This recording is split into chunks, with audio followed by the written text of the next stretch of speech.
Okay, thank you for joining us this afternoon for the Committee on Public Safety, Intergovernmental and Military Affairs on this Monday, March 11th at 3 o'clock in conference room 225. This hearing is being streamed live on YouTube. If we have any kind of technical difficulties, we will post notice as to when we will reconvene. We have a very ambitious agenda today and would like to limit all testimony to 1 minute on each of the measures in front of us. First measure on our agenda is House Bill 1611 HD2 relating to law enforcement officers. On our testifiers list, we have Jordan Lowe or Michael Vincent. Good afternoon, Chair, Vice Chair. Jordan Lowe for the Department of Law Enforcement. We stand by our testimony and available for any questions. Thank you, Director. Carrie Ann Shirota from ACLU has submitted testimony support. I'm sorry, she might be on Zoom, IT? She's unavailable on Zoom, Chair. Thank you. And we have Robert Cavaco from Shopo, who has submitted testimony in opposition. Is there anyone else wishing to testify on HB 1611? If not, members, any questions? Senator Rhodes. For Department of Law Enforcement, or Sure. Yeah. So there were a couple of amendments made over on the House side to take out language that would have prohibited a law enforcement officer's conviction for promoting a detrimental drug in the third degree from the information that you would have to send to the National Decertification Index, and also language on certain domestic violence records. Do you support those changes? No, I do not. The changes that we recommended was in the original version where we could not consider, convictions of detrimental third drug convictions. We felt that should have been a factor and should be a disqualifying factor in employment. And you don't object to sending the information from Hawaii to the national index either? No, I do not. Okay. All right. Thanks, Chair. Director Lowe. But none of that is in your testimony that you would want to go back to an earlier version of this bill, which is more restrictive? That's correct. Oh, okay. The question I have about your testimony, though, is you recommend that we postpone the effective date to July 1st, 2026. Why do you need 2 years? I can see maybe a year. Can we do it to 2025? I'm fine with 2025. I just wanted, our recommendation was to give the Law Enforcement Standards Board more time to actually stand up. Because my understanding is, while they are in the process of trying to hire an administrator, I'm not aware if they actually even hired one yet. Okay.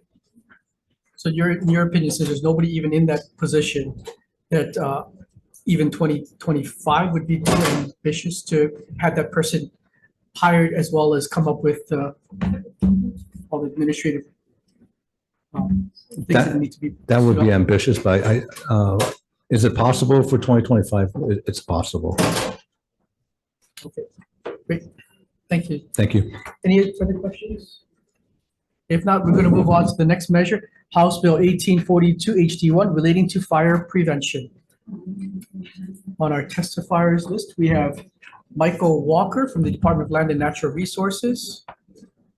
Has submitted testimony and is here. Aloha, Chair, Vice Chair, members of the committee. My name is Michael Walker. I serve as the Department of Land and Natural Resources Division of Forestry and Wildlife's statewide fire protection forester, and the department stands on its testimony and support this measure, and I'm available for questions if needed. Thank you, Mr. Walker. Thomas Chang from the Honolulu Police Department has submitted testimony and support, as well as Pamela Tumtap from the Maui Chamber of Commerce, also in support.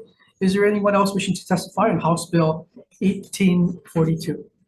If not, members, any questions?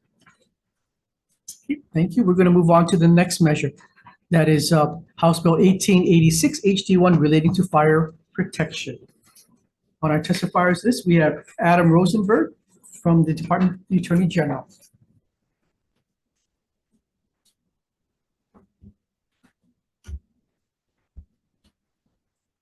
Chair Wakai, Vice Chair Elefante, and members of the committee. Thank you for the opportunity to testify. My name is Adam Rosenberg, and I am the Deputy Attorney General. We have provided comments because the current functions of the State Fire Council do not include the functions proposed in the bill. Additionally, it is unclear if the additional personnel noted in the bill are new or existing personnel, and it is unclear whether the personnel should be hired with or without regard to chapters 76 and 89. Finally, if these personnel are additional, they should be added to section 132-18. Thank you again for the opportunity to testify, and I'm happy to answer any questions you may have. Thank you, Mr. Rosenberg. Michael Walker from Department of Land and Natural Resources. Aloha, Chair, Vice Chair, members of the committee. I'm Michael Walker. I serve as the statewide fire protection forester for Department of Land and Natural Resources, Division of Forestry and Wildlife. And the department stands on its testimony in support of this measure, and we are available for questions. Okay, why don't you just sit down for a second? Is there anyone else wishing to testify on House Bill 1886? Members, any questions? You just heard the testimony from the Attorney General's office. In particular, are you okay if this individual is not a civil servant and subject to collective bargaining? That's okay with me as a member of the council, but I cannot speak for the council as a whole. Really, we would have to discuss that in a public forum. Okay. Great. Thank you, Mr. Walker. You're welcome. Any further questions? If not, we're going to move on to House Bill 2016 HD1 relating to emergencies. And first time testifiers listed is we have Larry Verrey has submitted testimony in support, and James Barrows from Hawai'i.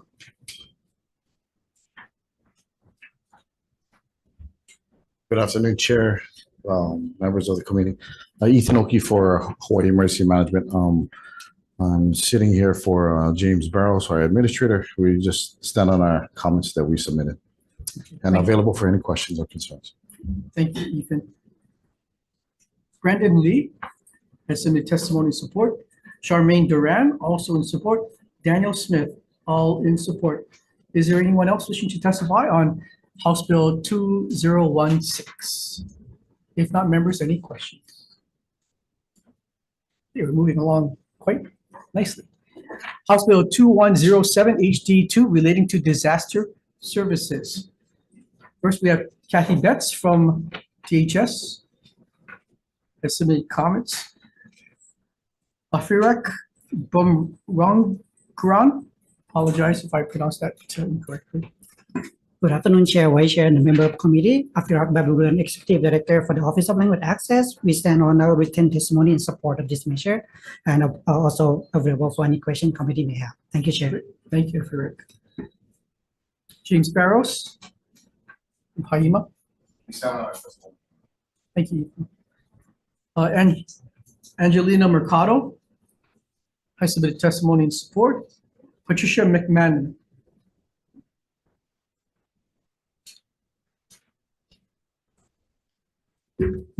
Hi, good afternoon, Chair, Vice Chair, members of the committee. My name is Pam McManaman.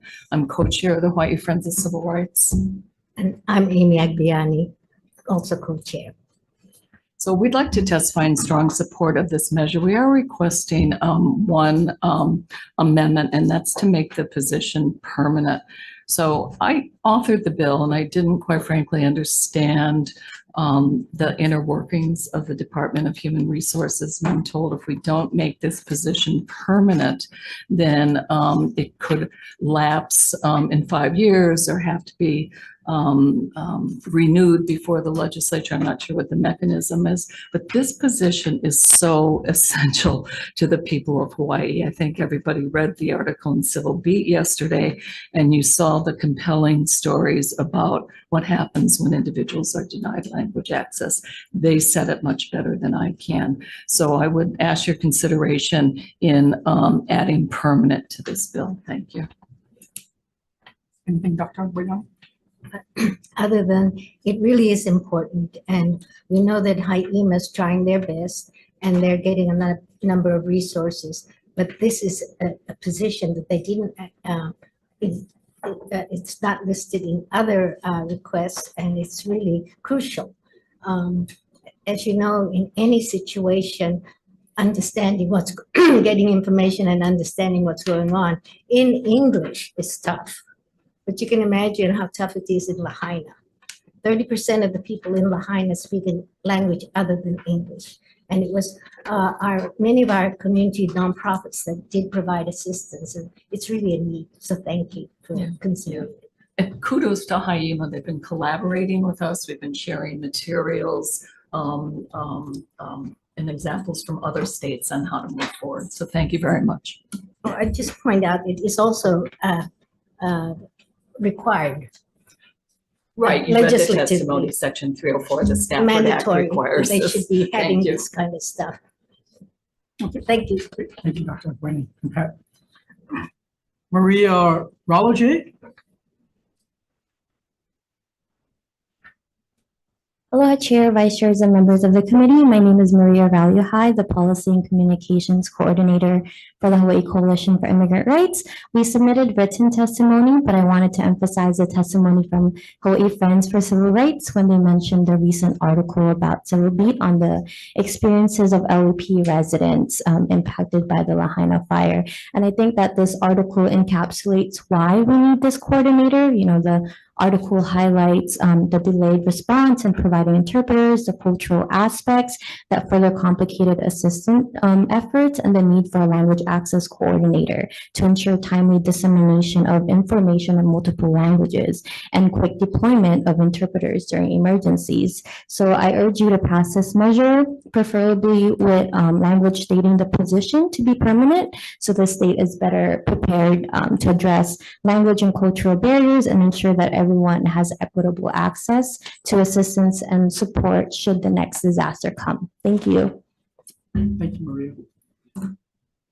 Members, I have support testimony from Matthew Johnson, Agnes Molate, Kirby Shaw, Anita Mock, Lahaina Strong, Eric Arquero, Gerald Ota, Carolyn Eaton, Denise Mazurik, Wilfredo Tungal, Dina Yoshimi, Tamara Pelton, Nanea Lowe, and Lily Gavanga.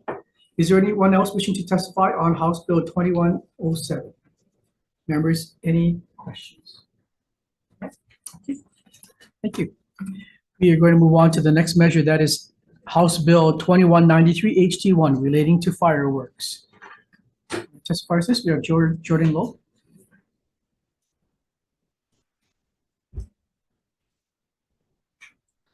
Good afternoon, Chair, Vice Chair. Yeah, we would like to stand on our written testimony strongly supporting House Bill 2193, and I am available for questions. Thank you, Director. Stephanie Kendrick from the Humane Society has submitted testimony in support. Lynn Murakami Akatsuka in support. B.A. McClintock in support. Jackie Governor in support. Kirk Southcott in support. Louis Crozier, Beverly Heiser. All these individuals are in support members, as well as Lynn Matisol and Gerald Silva is in opposition. Is there anyone else wishing to testify on House Bill 2193? Members, any questions? Director Lowe again. So the bill gives a pretty broad authority to go to inspect licensed and permitted pyrotechnics dealers for law enforcement to come in and look at what's going on there and to monitor compliance with the fireworks laws. Is that does that imply that we're concerned that legitimate people who sell fireworks legitimately are also selling illegitimately? Or is there some basis for that concern?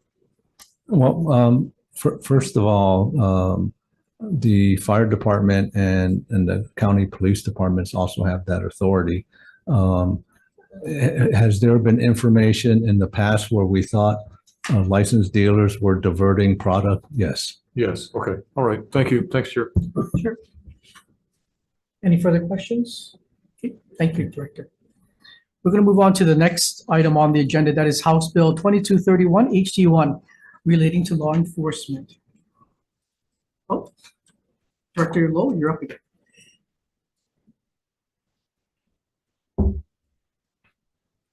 Good afternoon. Again, we stand by our written testimony supporting House Bill 2231. That's your testimony. Thank you. Thank you. Jordan. Parker Bode from the Honolulu Police Department might be joining us via Zoom. IT. They're unavailable on Zoom, Chair. He submitted testimony support. Carrie Ann Shirota in support. Robert Cavaco in support. Michael Golachu in support. Oh, Michael might be joining us via Zoom. Yes, he is. Good afternoon, Senators. Michael Goloya Jr., Chair of the Stonewall Caucus of the Democratic Party of Hawaii. We support the intent of the bill. Like we said in our testimony, concerns is that it does put forth that this is that we believe a gender bias.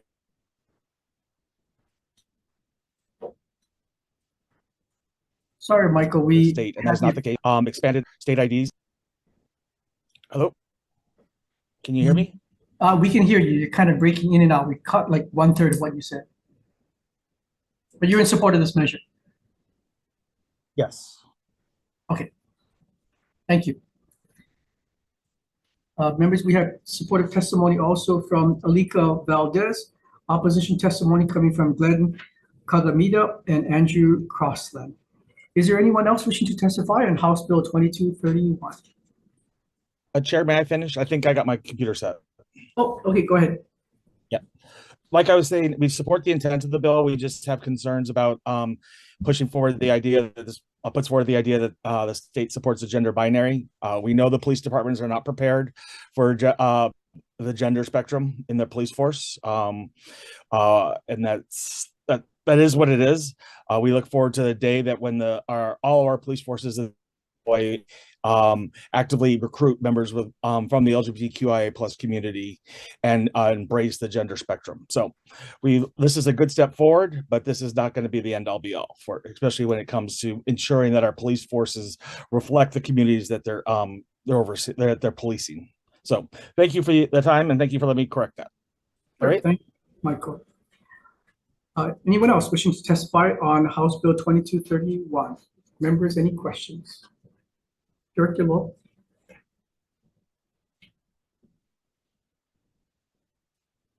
The HPD testimony says that they currently have 13% of their officers as females. But I'm wondering, since there's nobody else to ask, what's the range in other police departments? Is there anyone that is, or any police department across America that's close to 25%? I don't have that information from the mainland police departments. However, in DLE in the Sheriff's Division, we're closer to 5% right now. I'm sorry, we're closer to 5%. 5%. Correct. We actually are trying to actively recruit more female officers. In fact, we're sending our HR and some female officers to training later this year to try to see if we can be more progressive in hiring. Is it, in your estimation, reasonable to go from 5% to 30%? Not in a short period of time. Okay. Thank you. Okay, we're going to move on to the next measure, which is HB 2241, relating to the Civil Air Patrol. We have one piece of testimony from Stacy Haraguchi. Anyone here from the Civil Air Patrol? Members, he's submitted testimony in support with a bunch of suggested amendments. We're going to move on to the next measure, that is House Bill 2352 HD1 relating to law enforcement. Director Lowe.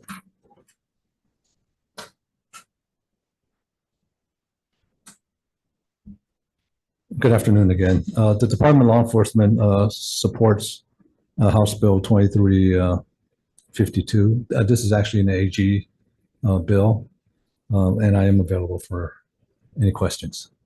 Thank you, Director. Adrian Daqua. Good afternoon, Chair, Vice Chair, Senator Fukunaga, Senator Rhodes, Deputy Attorney General Adrian Daqua on behalf of the department. The department is in strong support of this bill. There are no legal or constitutional issues. The previous iterations of this bill have been attempted by the board since 2018, 2019. Just as an example, at our meeting last week, we struggled to get quorum of 8 people. This bill provides flexibility. Director Lowe couldn't make to the meeting. He sent his designee. Unfortunately, the current version of 139.2 doesn't allow for the designee for the Director of Law Enforcement. So little things like that is holding up the board from getting its accomplishments done. Be happy to answer any questions. Thank you, Adrian. We have Carrie Ann Shirota from ACLU has submitted testimony opposition, as well as Robert Cavaco from Shopo in opposition. Members, any questions on 2352? Nope. Okay. On to HB 2396 HD1 relating to the Hawaii National Guard. We have Major General Kenneth Hara for his designee. Hello, Chair, Vice Chair, and members of the committee. Neil Mitsuyoshi representing Major General Hara, Department of Defense. We stand on our written testimony in support of this measure and are available to answer any questions you have. Thank you, Mr. Yoshi. Ramon Quizon has submitted testimony in support. Is there anyone else wishing to testify on House Bill 2396? Members, any questions of Mr. Yoshi? We're going to move on to the next measure, that is House Bill 2457, relating to the Department of Law Enforcement. Director Lowe.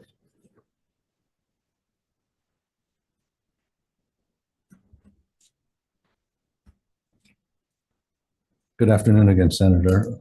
The Department of Law Enforcement strongly supports House Bill 2457, House Draft 2, and I am available for any questions.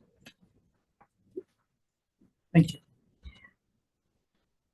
We have Robert Cavaco from Shopo has submitted testimony also in support. Is there anyone else wishing to testify on House Bill 2457? Members, any questions? Okay, we're going to move on to the next measure, that is House Bill 2458 HD1 relating to the Department of Law Enforcement. Director Lowe.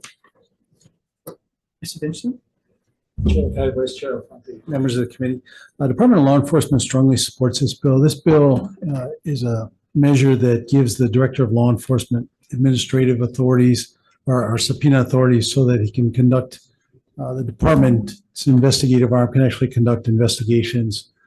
Currently, when Act 278 was passed, it provided for him to have subpoena powers, but only with respect to narcotics and enforcement division. This expands that out for all of our investigations. Thank you very much. Thank you, Mr. Vincent. Michael Older has submitted testimony in opposition, as well as Gerald Silva, also in opposition. Is there anyone else wishing to testify on House Bill 2458? Members, any questions? Okay, moving right along to House Bill 2483, relating to criminal history record checks. On our testifiers list, we have Tommy Johnson. He has submitted testimony in support. And that's it for this measure. Is there anyone else wishing to testify on House Bill 2483? Members, unfortunately, no one to ask questions of, so we're going to move on to the next measure, which is 2515 HD1 relating to emergency management. On this measure, we have James Barrows from Hawai'i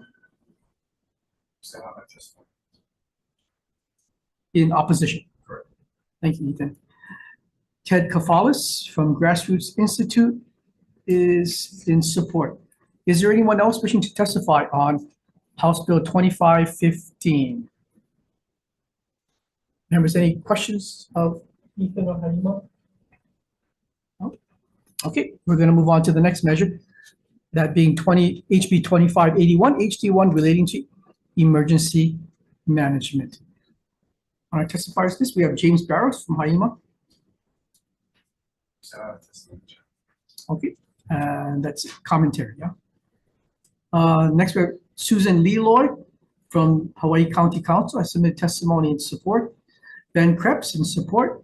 Chris Leonard from the Hawaii Association of Broadcasters might be joining us via Zoom, IT.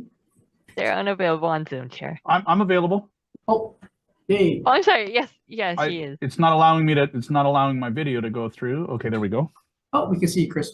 Thank you. Appreciate it. Good afternoon, Chair, Vice Chair, and committee members. My name is Chris Leonard, and I'm the president of the Hawaii Association of Broadcasters and also serve as the chair of the Hawaii State Emergency Communications Committee. We stand in strong support of HB 2581 as it addresses a threat to public safety and fixes an unconstitutional provision in HRS 127A. 127A grants unnecessary, unconstitutional, and unwarranted powers that pose a threat to public safety by allowing a governor or mayor under a state of emergency to suspend electronic media transmission with no guardrails in place. There are no federal laws that grant this authority at the state or county level. However, multiple federal laws, including the IPAWS Modernization Act and Executive Order 13407, mandate very specific requirements to ensure that under all circumstances, the president can communicate with the American people. Furthermore, Section 11.51 of the Emergency Alert System Code requires that radio and television stations must transmit national level EAS messages. A state or county suspension of our ability to do that would prohibit our ability to be compliant with federal law. We feel that a very simple edit that removes this small bit of language as proposed in the bill would address this issue and allows us to continue to deliver potentially life-saving information, keep our communities informed during a state of emergency, really, which is a time that we need more information, not less.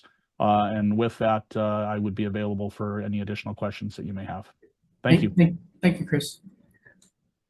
Members, we have commentary from Joshua Mednick from the Association of Broadcasters, Hawaii Association of Broadcasters, Scott Hoggle, Nancy Cook-Lauer, John Burnett, Ted Kafalis, Robert Dewar, all in support. In addition, we have more supportive testimony from Sylvia Dolena, Rolene Lee Boki, Janice Jin, Michael Konowitz, Janice Palma Glennie, Shannon Rudolph, Jim Scansella, Roger Christie, and support from Gerald Silva. Is there anyone else wishing to testify on House Bill 2581? If not, members, any questions?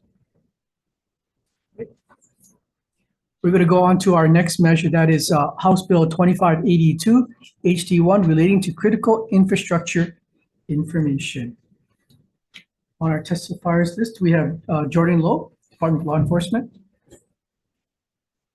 Good afternoon again. The Department of Law Enforcement supports this measure. This measure originally attempted to protect critical infrastructure information across all government agencies, and in the last hearing, it was restricted to information contained with county boards of water supply. And we are supportive of that measure, of that protection of that information. The water supply systems of the state are essential for us, and we know that they're always at risk, and this just provides some additional protections for those systems and those that work with the systems. Thank you very much. Thank you, Mr. Vincent. Hawaii State Energy Office. Chair, John Chip from the Energy Office, and our Okay, we got it. Thank you, John. Cheryl Kakazu Park. Hi, this is Jennifer Brooks from OIP, and we're going to stand on our written testimony and support, but I'm happy to answer any questions the committee might have. Thank you. Sure. Thank you, Jennifer. Ernie Lau from the Board of Water Supply.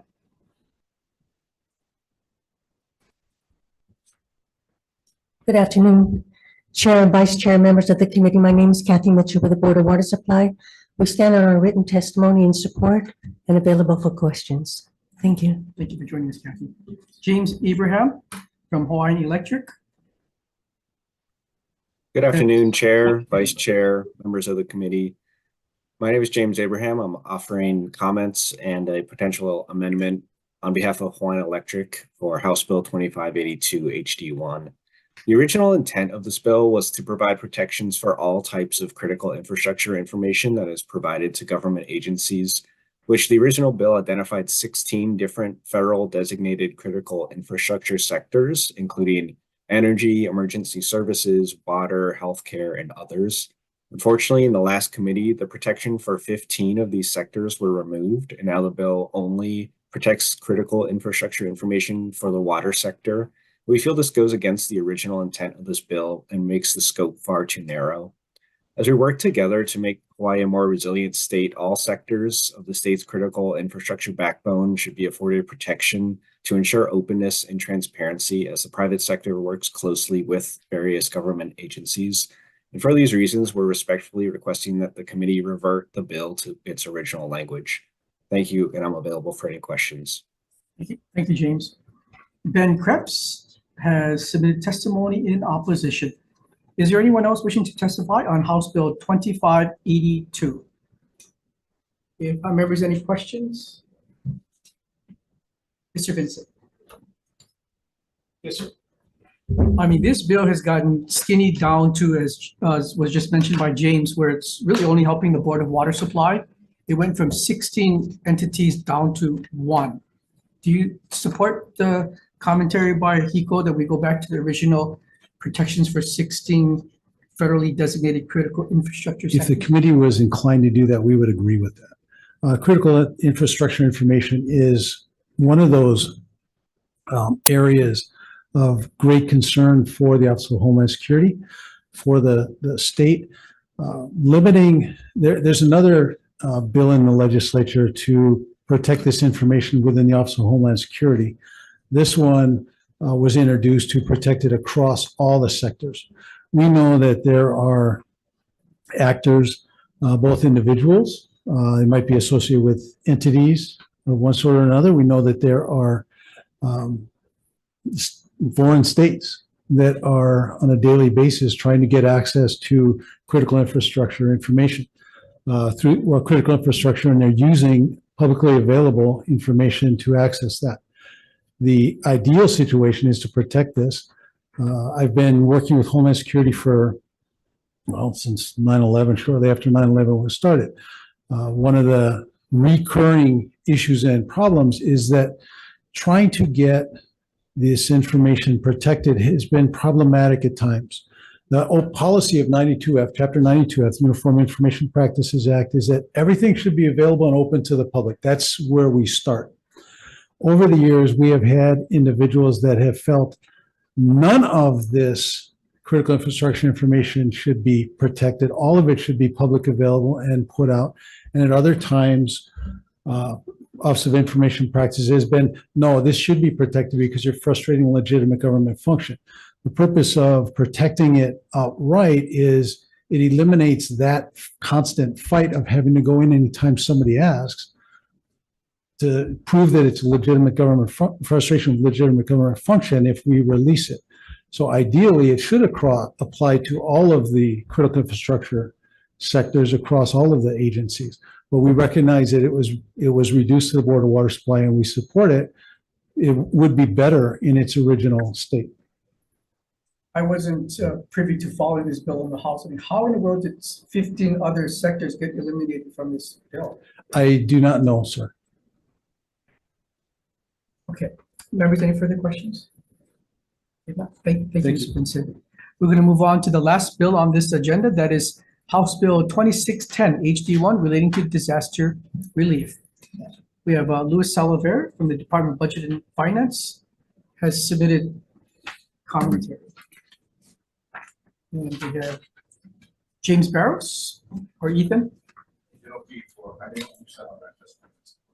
Thank you, Ethan. David Kennard might be joining us via Zoom. Yes, David. Yes. Hello, this is David.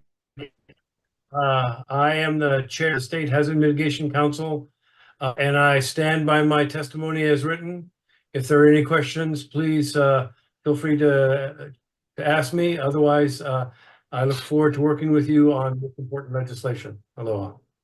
Thank you, David. Mayor Bisson has submitted testimony in support. Alice Lee has submitted testimony in support. Alice is from the County of Maui, County Council. Pamela Tumtap from Maui Chamber of Commerce, also in support. Is there anyone else wishing to testify on House Bill 2610? If not, members, any questions? Ethan, can I ask you a couple questions?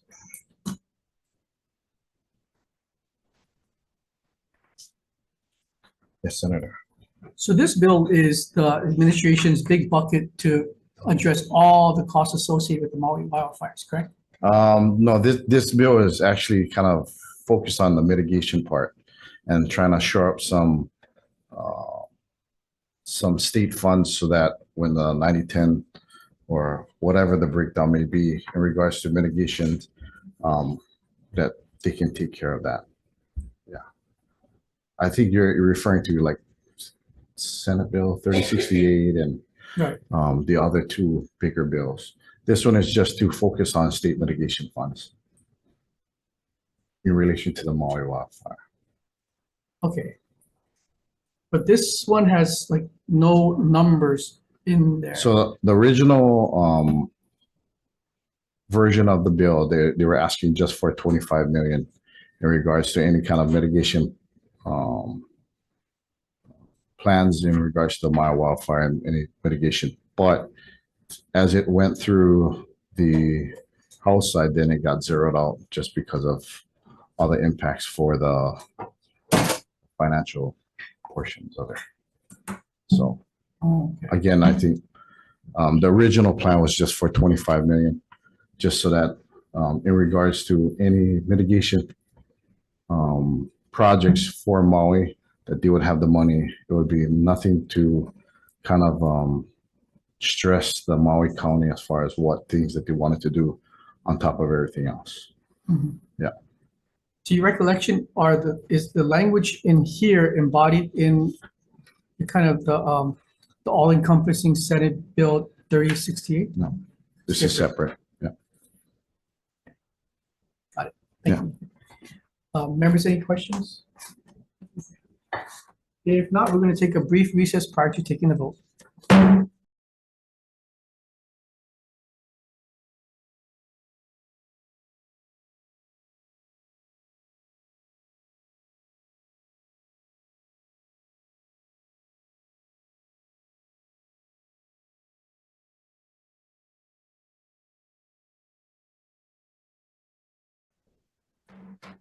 Thank you for your patience. We're reconvening the Committee on Public Safety and Intergovernmental and Military Affairs for our 3 o'clock agenda on this March 11th. On the first measure, House Bill 1611 HD2 relating to law enforcement officers. The committee has discussed this measure and would like to pass it with amendments. Essentially taking into account DLE's suggested amendment, but not giving it to 2026. We're going to make it effective July 1st, 2025, and offer technical non-substantive amendments. Members, any discussion? If not, Senator Elefante, I vote yes. Okay, Chair's recommendations to pass not SB, we're in House bills. HB 1611 HD2 with amendments. Chair votes aye, Vice Chair votes aye. Senator Fukunaga. Aye. Senator Rhodes. Aye. Senator Awa. No. Mr. Chair, recommendations adopted. Thank you. On House Bill 1842 relating to fire prevention, this is increasing fines and for those who are terrible arsonists. I'd like to pass this measure out as is. Any discussion? If not, Senator Elefante, I vote yes. Okay, Chair's recommendations to pass as is HB 1842 HD1 of the 5 members present. Any no votes or votes of reservations? Hearing none, Mr. Chair, recommendations adopted. Thank you. On House Bill 1886 relating to fire protection, this will help fund the administrative personnel for statewide fire prevention, education, life-saving. But would like to pass this measure out with amendments suggested by the Attorney General. Just to highlight, it will conform the functions of the State Fire Council to as prescribed in sections 132-16. And just align things up. It's also going to, the AG second suggested amendment was to clarify whether the additional personnel noted on page 6 and And on page 6, we'll make sure that they are not subject to chapters 76 and 89. So essentially exempt employees. Those are the two amendments suggested by the AGs, which I would like to implement in this bill. Any discussion? If not, Senator Elefante, I vote yes. Okay, Chair's recommendations to pass HB 1886 HD1 with amendments of the 5 members present. Any no votes or votes with reservations? Hearing none, Mr. Chair, recommendations adopted. On HB 2016 relating to emergencies, we heard this measure before. Unfortunately, it didn't make it out of WHAM, but we'd like to get another crack at it with the House version. So I'd like to pass this measure out with amendments just defecting the date to July 1st, 2042. And note in the committee report that just for WHAM to know that we think that this appropriation amount will be $200,000 for fiscal year 2024 to 2025. Any discussion? If not, Senator Elefante, vote yes. Okay, Chair's recommendations to pass with amendments HB 2016 HD1 of the members present. Any no votes or votes with reservations? Hearing none, Mr. Chair, recommendations adopted. Thank you. On House Bill 2107 relating to disaster services, I think we all know that the beauty of Hawaii is a multicultural ethnic community, but with that multi-ethnic cultural community comes various languages, and we should all be protected, not just the English speakers. So we'd like to pass this measure with amendments defecting the date to July 1st, 2042, and in the committee report suggests that in the next committee that these positions be made permanent. Any discussion? If not, Senator Elefante, I vote yes. Okay, Chair's recommendations to pass with amendments HB 2107 House Draft 2 of the members present. Any no votes or votes with reservations? Hearing none, Mr. Chair, recommendations adopted. Thank you. On House Bill 2183 HD1 relating to fireworks. Excuse me. We'd like to pass this measure out with technical non-substantive amendments, make the defective date to July 1st, 2042, and note in the committee report that DLE would like to have $1.2 million in fiscal years 2024 to 2025. Any discussion? 2193. 2192, yes. Any discussion? If not, Senator Elefante, I vote yes. Okay, Chair's recommendations to pass House Bill 2193 HD1 with amendments of the members present. Any no votes or votes with reservations? No. No vote for Senator Wah. Mr. Chair, recommendations adopted. Thank you. On the next measure, HB 2231 relating to law enforcement. This is trying to spur more representation of females in our law enforcement ranks. So we'd like to pass this measure out as is. Any discussion? Not Senator Elefante, I vote yes. Okay, Chair's recommendations to pass HB 2231 HD1 as is of the members present. Any no votes or votes with reservations? No. No vote for Senator Wah. Mr. Chair, recommendations adopted. Thank you. On House Bill 2241 relating to Civil Air Patrol, we'd like to pass this with amendments, the amendments being those suggested by the Hawaii wing of the Civil Air Patrol's testimony, specifically amending HRS 42F to 42F 013B2 and HRS 261-6A, which are necessary to ensure compliance with state funding. And we're going to defect the date to July 1st, 2042. Any discussion? If not, Senator Elefante, I vote yes. Okay, Chair's recommendations to pass with amendments HB 2241 HD1 of the members present. Any no votes or votes with reservations? Hearing none, Mr. Chair, recommendations adopted. Thank you. Moving on to House Bill 2352 relating to law enforcement. We'd like to pass this measure out with technical non-substantive amendments. Any discussion? If not, Senator Elefante, I vote yes. Okay, Chair's recommendations to pass with amendments HB 2352 HD1 of the members present. Any no votes or votes with reservations? No. No vote for Senator Wah. Mr. Chair, recommendations adopted. Thank you. On House Bill 2396 relating to Hawaii National Guard, we'd like to pass this measure out with a defective date of July 1st, 2042. Any discussion? Not, Senator Elefante, I vote yes. Okay, Chair's recommendations to pass with amendments HB 2396 HD1 of the members present. Any no votes or votes with reservations? Hearing none, Mr. Chair, recommendation is adopted. Thank you. On House Bill 2457 HD2 relating to the Department of Law Enforcement, the recommendation is to pass this measure out with a effective date of July 1st, 2042. Any discussion? If not, Senator Elafante, I vote yes. Okay, Chair's recommendations to pass with amendments HB 2457 HD2 of the members present. Any no votes or votes with reservations? No. No vote for Senator Wah. Mr. Chair, recommendations adopted. Thank you. On House Bill 2458 relating to the Department of Law Enforcement. This is to give them subpoena powers. I'd like to pass this measure out with technical, non-substantive amendments. Any discussion? If not, Senator Elafante, I vote yes. Okay, Chair's recommendations to pass with amendments HB 2458 HD1 of the members present. Any no votes or votes with reservations? Hearing none, Mr. Chair, recommendations adopted. Thank you. On House Bill 2483 HD1 relating to criminal history record checks. I'd like to pass this measure out with technical, non-substantive amendments. Any discussion? Senator Elafante, I vote yes. Okay, Chair's recommendations to pass with amendments HB 2483 HD1 of the members present. Any no votes or votes with reservations? Hearing none, Mr. Chair, recommendations adopted. On House Bill 2515 HD1 relating to emergency management, I'd like to pass this measure out with a effective date July 1st, 2042. Any discussion? If not, Senator Elafante, I vote yes. Okay, Chair's recommendations to pass HB 2515 HD1 with amendments of the members present. Any no votes or votes with reservations? Hearing none, Mr. Chair, recommendations adopted. Okay, on House Bill 2581 relating to emergency management, we'd like to pass this measure out as is. Any discussion? Not, Senator Elafante, I vote yes. Okay, Chair's recommendations to pass as is HB 2581 HD1 of the members present. Any no votes or votes with reservations? Hearing none, Mr. Chair, recommendations adopted.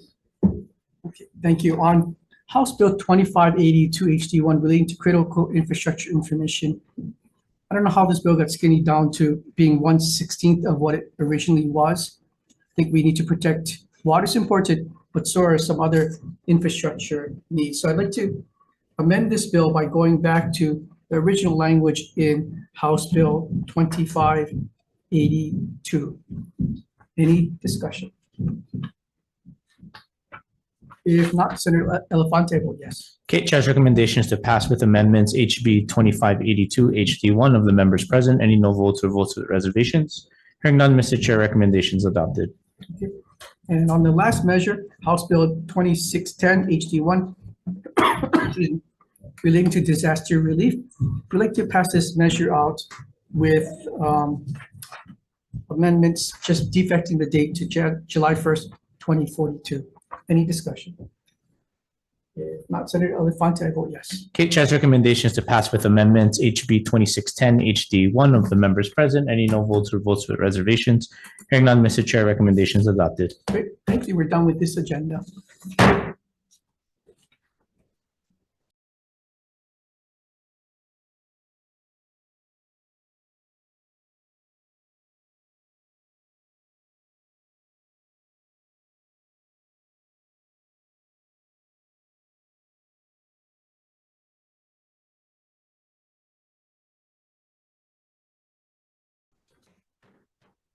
Welcome to the Committee on Public Safety, Intergovernmental and Military Affairs on our 3:45 agenda on this Monday, March 11th in room 225. This hearing is being streamed live on YouTube. If we have any kind of technical difficulties, we'll post a public notice as to when we are going to reconvene. We're going to limit testimony on this one measure to 2 minutes per individual. And we are going to start with Nadine on House Bill 2523 HD1. First testifier is Nadine Ondo from the Department of Commerce and Consumer Affairs. They've submitted testimony in support. Hawaii State Energy Office. Good afternoon, Chair, Vice Chair, Senators, Cameron Bach, on behalf of the Hawaii State Energy Office, we stand on our written testimony in support. Thank you, Cameron. Sure. Leo Asuncion from PUC. Chair, Vice Chair, members of the committee, Leo Asuncion, Chair of the PUC, we stand on our written testimony providing comments. Thank you, Leo. Leanna Green from the Board of Electricians and Plumbers. Thank you. I believe our board member is on Zoom, Mr. Philip Lucero. Oh, okay. IT, is Philip on Zoom? Sorry, yes, he is connecting right now. Sure. Hi, Philip.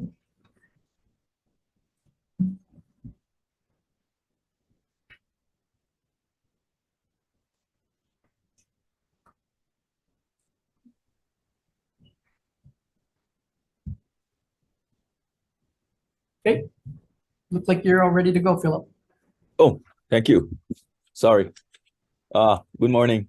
Good afternoon, Chair and members of the committee. My name is Philip Lucero, and I'm an electrician industry member of the Board of Electricians and Plumbers. The board stands on its testimony offering comments on this bill.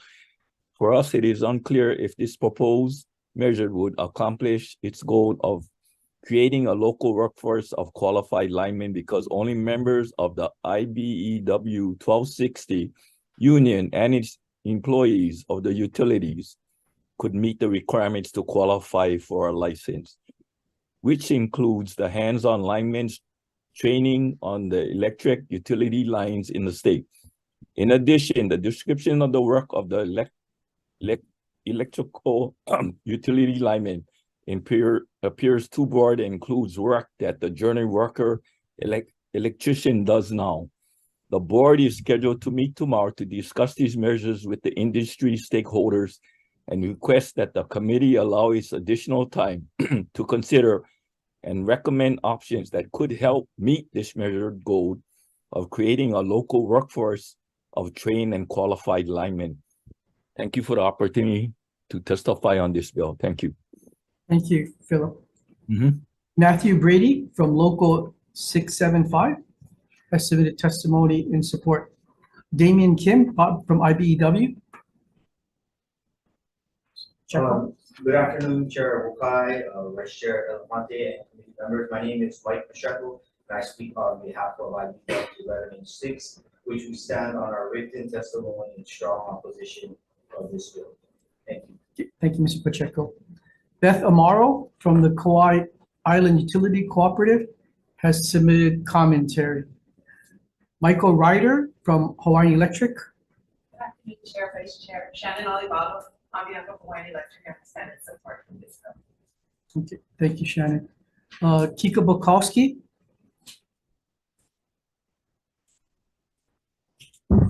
Hello, Chair, Vice Chair, committee members, Kika Bukowski on behalf of IBEW 1260.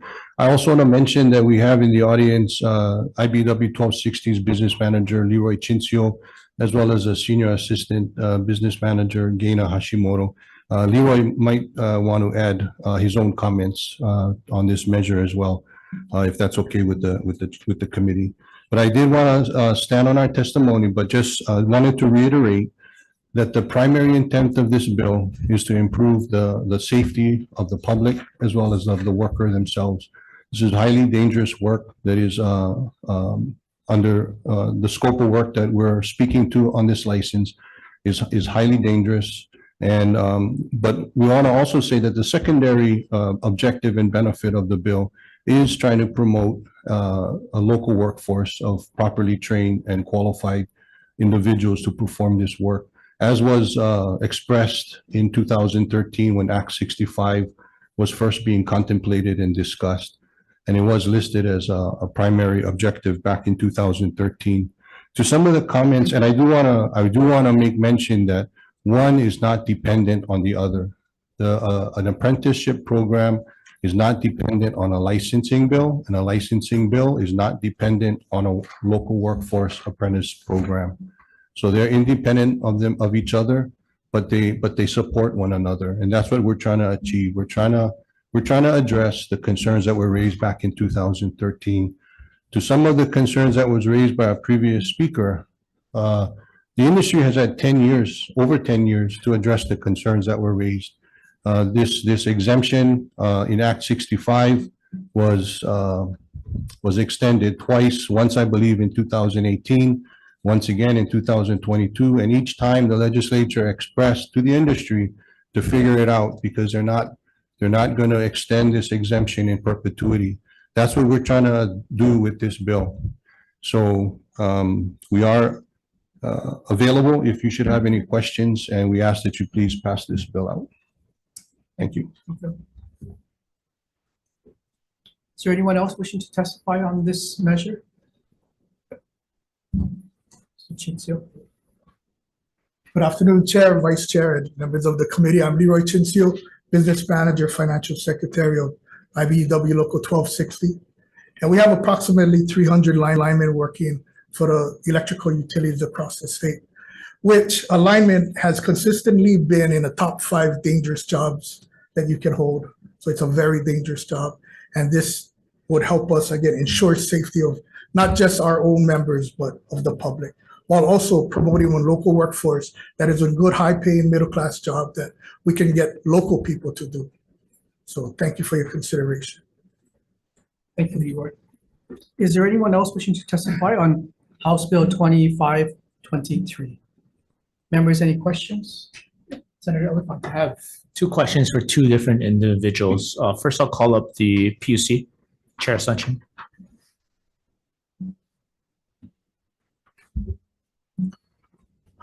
Hi, good afternoon. Thanks for being here. So in your testimony, you reference some comments to page 8, sections A and B. Yes. Can you please elaborate and explain a little more, and then further on page 13? Yeah, I think what we're looking at is, for your guys' consideration, looking at, number of years of experience as one of the criteria. And then kind of, line that up with the requirements, of other job classifications that are set, and those are usually set by the utility. The other part is, right, making sure that they do look at some kind of training, and then we do have the National Electric Safety Code, right, which is a national kind of standard that they could base some training on. Right, the PUC in our general orders, right, we look at standards and the like, and we usually use the national standards versus coming up with our own local standards, if you will. So referencing it back to something that is more nationwide is something that we would recommend. In terms of page 13, we're looking at that it is really ensuring that it's specific to electric utility infrastructure and lines, right? This is not like a general broad, all electricians on the kind of like Mr. Bukowski said, right? We're looking at the unionized workers that are employed by the utilities. Those are the main guys that we are looking at, right? Certainly there are different types of training for different types of electricians. It is very dangerous work. I'll attest to that. I used to work at Hawai'i Electric many years ago. And, even as a non-unionized guy, I had to take some of the training and know what the linemen are doing, right? So it is very, specialized, if you will. It is very, very dangerous work. And, I think for any company, right, safety is the first and foremost item. And that's what we're trying to address here in the bill. Thank you, Chair. I have no further questions for him, but I have a question for someone else. Sure, of course. Representative from IBEW 1186, Mr. Pacheco. Hi, thanks for being here. Not a problem. I read through your testimony. I know you just stood on your testimony in opposition, but could you explain specifically what the union is opposed to in this proposed measure? Thank you for the question and the opportunity to testify. As you guys well know, we are sister locals of the same union, and we have been in discussions just about the actual how this would actually go about actually fulfilling what the intent of what Mr. Bukowski said. And that's where we have some sort of differences in that sense, where we feel that this actually puts a hindrance as opposed to helping develop that workforce. Because the utility has the majority of the work, or pretty much all of the work, they already set that standard of high quality IBEW training in itself. And that's kind of where the basis lies for just that jurisdictional matter in work scope. is just kind of working out and fine tuning that between us. Thank you. Thank you, Chair. Any further questions? Mr. McCoy. So what's my recollection is that during a disaster, people come in from other states to help out on this sort of thing. Is that correct? I mean, if we can't handle it with the resources we have in state, I'm assuming that that would be an option. Okay. And then sometimes we go other places if they need help. Sure. So if we had a stricter licensing requirement, would that impede? Do other states have the same kind of? There are at least 4 other states that I know of that have similar licensing bills. I believe Nevada just adopted something, a licensing bill. I think Minnesota, and I mean, don't quote me, but I believe Minnesota. I think Texas has something on the books, and I can't recall the 4th. But okay, there are a few. It's not common, but it's becoming more and more of a point of discussion, because throughout the industry, we're finding instances of individuals that are claiming to have the experience and knowledge to do this work, and they end up either getting critically injured or electrocuted. There's instances that have happened within the last 4 years in the mainland. But if we needed help, then would somebody coming from the outside during an emergency actually be able to work? Yeah, I mean, so we have Chapter 127A, right, which is not just, you could waive it, in other words. right, not just authorizing the governor, but also authorizing the mayors of each county. And it's not just a disaster; it's also emergency situation. So I think it's within the purview of the executive branch, either local or state, to weigh in. There's also labor loans that have been done in the past from one utility to another. So there's other means of trying to adapt to these resources. There's also, you're talking about emergencies, but some of the anxiety may be just not necessarily emergencies, just maybe better long-term, mid-term, short-term planning on resources. Thanks very much. Thanks, Chair. Thank you, Mr. Bukowski, and thank you for your testimony and response also to some of the questions raised when the bill was in the House.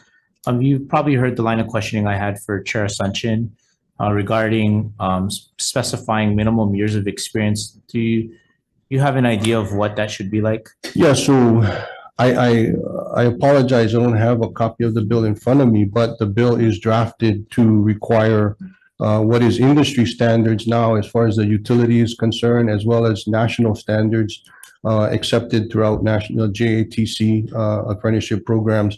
So right now, the bill is, as the bill is drafted, it calls for 3.5 years of on-the-job training with working under the supervision of a journeyman lineman, as well as 432 academic hours of coursework in the trade.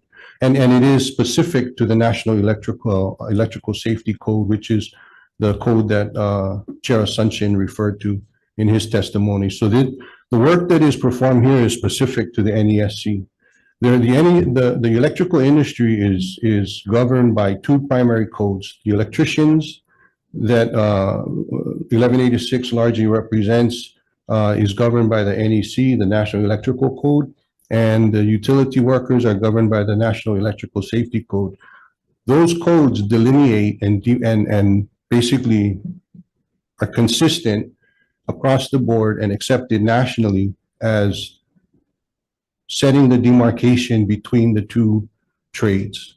So there's no crossover or discrepancy that we can see if you refer specifically to the codes.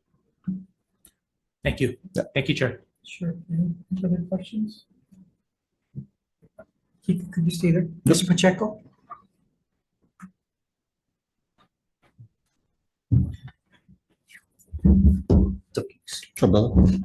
So this is a turf war, and you're asking lawmakers to figure things out for you. How come you guys can't figure this out yourself? Chair, can I answer that first? Sure. This isn't a turf war. This bill's intent is to improve the safety for the public and for the workers themselves. We didn't anticipate what happened in Maui when we were contemplating this bill. But what happened in Maui has only exacerbated the need for this bill. As I stated, it's becoming more and more commonplace to hear of instances where workers are getting hurt on the job. And when we talk about hardening the grid and improving the resiliency and reliability of the grid, it's important that we have qualified, well-trained personnel working on the electrical infrastructure so that we can ensure that the public's health, the public safety is protected, as well as the individual worker. Because if there is someone who is not properly trained and not following safety protocol, if someone is standing next to that person who is properly trained and properly qualified, assuming that the guy next to him is also properly trained and properly qualified, but isn't, then if something goes wrong, they're both either seriously injured or no longer here. So it's not a turf war. I think you may have heard, maybe if you look at the testimony of opposition, it has to do with the apprentice program. As I stated earlier, the apprentice program is not dependent on the licensing bill, and the licensing is not dependent on the apprentice. But we're trying to achieve both objectives. One supports the other, but they're not dependent on the other. As far as a turf war, this has nothing to do with jurisdiction as far as we're concerned. As I tried to explain to our sister union, the primary intent is public safety and worker safety. If a secondary unintended consequence speaks to jurisdiction, then so be it. In our view, public safety, worker safety comes before jurisdiction. That's where we're coming from. It has nothing to do with jurisdiction. We just want to make that very, very clear. But if that is an unintended consequence, then so be it. I agree with Kiko on the sense of it's not a turf war, but maybe not miscommunication, but further discussions that need to be placed, which for me is a little bit above my pay grade. That would be more of the business managers, which I have been that I know of, that they have been in these discussions. But I believe that's where that taking that time to have that further discussion, having the appropriate people such as the CCA and having them weigh on it as well, is where the problem lies between the sister locals, of just making sure, because of the matter of having this, although he feels that it's a byproduct, we feel that it shouldn't be, and it's not necessary, right? Where we could actually work out, since Tico already does all the training in itself, controls all of the work, you know, that's where our basis pretty lies in that discussion. So if this bill were to be put into effect, would your workers be able to do the work of Kika's group, or is it more Kika's electricians will take more of your work? You know, I am not exactly familiar with all the type of lineman work. I'm an inside wireman. Maybe my counterpart Ryan can testify to that as well, if you may. Sure, can I answer that? Let me ask Okay. Ryan to answer first. Give me a chance. Sorry, Ryan Takahashi. I'm with Hawai'i Electricians Market Enhancement Program. So I represent both IBW 1186 and the signatory contractors. So just to quickly answer that, the way we view it and the way the contractors and both IBW 1186 has viewed it, it would be more their workers taking work that our workers do. Would any of your employees or members go and do lineman work? Only if qualified to do so. Okay, but the balance would, in your opinion, would be shifted so that their members would do more of your work. Yes, it's work that some of our members are already doing and are qualified to do so. There's kind of a not a straight line breakdown with the scope of work right now. So the answer to that question, as I stated earlier, will be answered by the codes. It's not our call of what work we do. It's not their call of what work they do or we do. The codes will dictate what work goes where. The codes are very specific on where their license begins and where their license ends. Right now, there is no oversight. Anything beyond the point of service is where their license ends, is at the point of service. At a residential home, that's your meter box. That's typically where their license will end. Everything after that, currently, for anybody that is not employed specifically by the utility, there is no regulation, there is no oversight. That's the work that some guys that are signatory to 1186 are performing, and they're performing it because there's no guidelines, there's no oversight. So currently, they're performing that work because there's no licensing requirement. If this licensing requirement passes, then some of those work may come into question, but it's work that is specifically covered by the National Electrical Safety Code, same code that governs the employees of the utilities. So we're not taking any work that already belongs to, specifically falls under the National Electrical Safety Code. We're not rewriting anything. We're not taking anything that is outside of the NESC, specifically what is within the NESC, which is exactly the same as what the utilities follow today. On Maui, as they rebuild the electrical system, I understand HECO doesn't have enough line people to do the work, and they actually contract to a Canadian company to come in and do the work.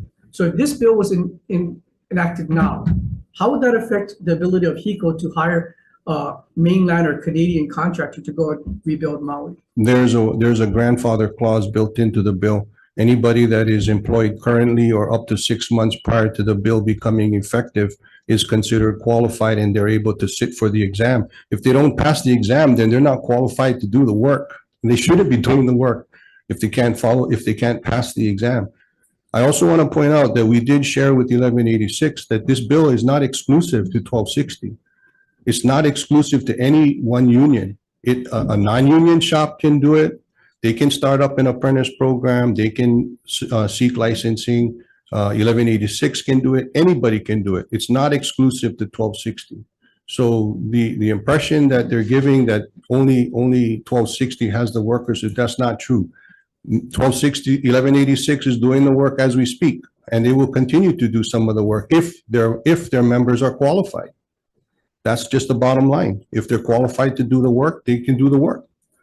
We're trying to determine that everyone is qualified. We're trying to ensure that everyone is qualified, so nobody gets hurt and the public is protected. When we talk about hardening the grid, no sense we harden the grid if we don't have people who are qualified hardening it. Now, Philip from the Board of Electricians and Plumbers said that there's a big meeting tomorrow and that this issue is going to be discussed between your two unions. Are you pretty confident something's going to get resolved tomorrow? You're asking me honestly?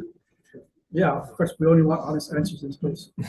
Yeah, so I mean, I appreciate the EMP board. We've been in communication with the EMP board, and we anticipated a more informal dialogue around a table and trying to work this out and pound it out. We've been reaching out since the beginning of the session, and we appreciate what they've been trying to do given their constraints and time constraints and availability of their memberships. But like I said, we are hoping for a more informal dialogue, but we're willing to take anything. And if a formal hearing is what it is, then we'll participate in a formal hearing. But as far as 1186 goes, we've reached out and they've refused to sit down and talk. We've had preliminary discussions. We've talked to them prior to the session. We've given them heads up that this will be coming down the pipe. It wasn't drafted yet. But since then, they've not been willing to sit down. So do I think that there'll be a resolution? I'm hopeful. I'm hopeful that people will see that we're trying to do the right thing and this has nothing to do with jurisdiction. But if it does, then so be it. In the name of public safety and worker safety, it's our workers that we're looking after. Our union we're obligated to look after the safety of our members. And I think anybody who are obligated to do the same for their members would do it. So we're hopeful, but to answer your question, optimistically cautious, I guess. Okay. Is that correct, that your union has been reluctant to talk? No, I would say that's not correct, actually. We did have a meeting between Kika, myself, Damian Kim, Leroy Chincio. We discussed the bill. Again, we never wanted this to come to you guys. We weren't looking to have this be legislated and decided by the legislators on this. It was something that it was brought to us just before session. And as we looked through it, we realized, this is something that we cannot agree on. So in that meeting, we disagreed. my understanding at the international level, both the business managers were in discussions. I'm not privy to any of those discussions, but I know that that's ongoing. But there was no need to have like a further discussion after the one we had because we were kind of at an impasse. So there's been no refusal to meet. It's just simply, does anybody's position change yet? No, it hasn't. Well, okay. Chair, that meeting was at the beginning of the session. A lot of time has passed since the beginning of the session. And in order to pass a licensing bill, the legislature has to adopt policy and statutes to do it. We have no other choice. This is not a jurisdictional issue. And I want to clarify for the record that we asked Damian Kim at this meeting that Ryan is referring to, if he had a problem with the bill. We asked him several times and he said no. He doesn't have a problem with the bill, but it's other issues. Those other issues are jurisdictional, which, like he said, and I agree, they're dealing with the international internally. But that has absolutely nothing to do with this bill. That's a separate discussion, and we tried to explain that to them. And that's going to be resolved internally with the international between Damian Kim and Leroy Chincio. This bill has nothing to do with those discussions. And Damian indicated that when he said he had no problem with the bill, but there are other issues. This bill has to go through the legislature in order for it to become law. We have no other choice. We can't do it internally. So we're not bringing it to you guys to put you guys in the middle of anything.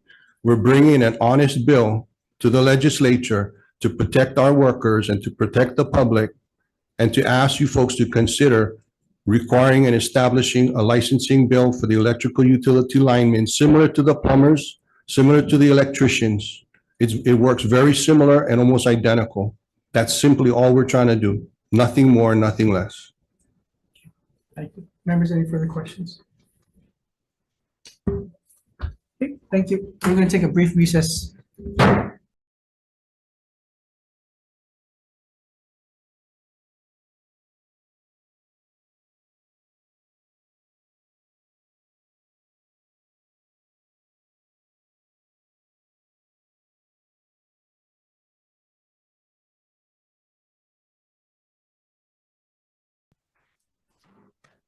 Thank you for your patience. We're reconvening the Committee on Public Safety and Intergovernmental and Military Affairs for a 3:45 agenda on March 11th.